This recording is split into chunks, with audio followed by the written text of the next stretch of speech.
अस्सलामुअलैकुम। बोल न्यूज़ में खुशामदीद। मैं हूँ गौहर इशरत। हेडलाइंस आपने जानी अहम खबर। सुपर टैक्स केस की समाअत रोजाना की बुनियाद पर करने का फैसला। सुपर टैक्स केस की समाअत करने वाला सुप्रीम कोर्ट का बेंच टूट गया। जैसे आमिर फारूक ये केस नहीं सुन सकते। तफसीलात क्या है, जुल्करनैन इकबाल से जानते हैं। जी जुल्करनैन।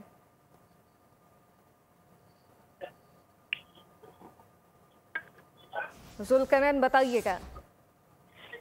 देखिए, आईनी बेंच का हिस्सा थे जिसकी सरबराही जस्टिस अमीनुद्दीन खान कर रहे थे और ये 5 रुकनी आईनी बेंच था जिसने सुपर टैक्स से मुतल्लिक केसेस की समाअत करनी थी।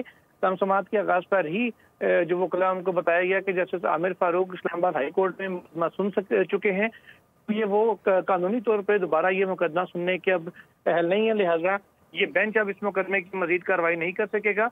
बैरिस्टर फरोग नसीम जो एक कंपनी की जानिब से, एक अपील कुनिंदा की जानिब से वहाँ पेश हुए थे, उनकी जानिब से ये इस्तदा की गई कि इस केस को ईद के बाद तक मुलतवी कर दिया जाए, जिस पर जस्टिस मोहम्मद अली मजहर ने कहा कि फौरी तौर पर अगर हम मुकदमे की समाअत शुरू भी करें, ईद तक इससे मुकम्मल नहीं होना। जो फ्रीकैन के वकला दलाइल देना चाहते हैं उनको दलाइल देने दें। ये लंबा चलने वाला केस है, कम अज कम ईद तक जो जिनके दलाइल मुकम्मल हो सकते हैं वो हो जाएं।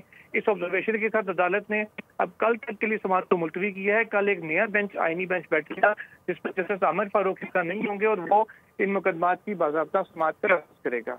जी, कल नया बेंच होगा। सुप्रीम कोर्ट के 5 रुकनी बेंच ने समाअत कल तक मुलतवी कर दी। जुल्करनैन इकबाल अपडेट कर रहे थे, आपका शुक्रिया। सब्सक्राइब करें और बेल दबाएं ताकि कोई खबर रह न जाए।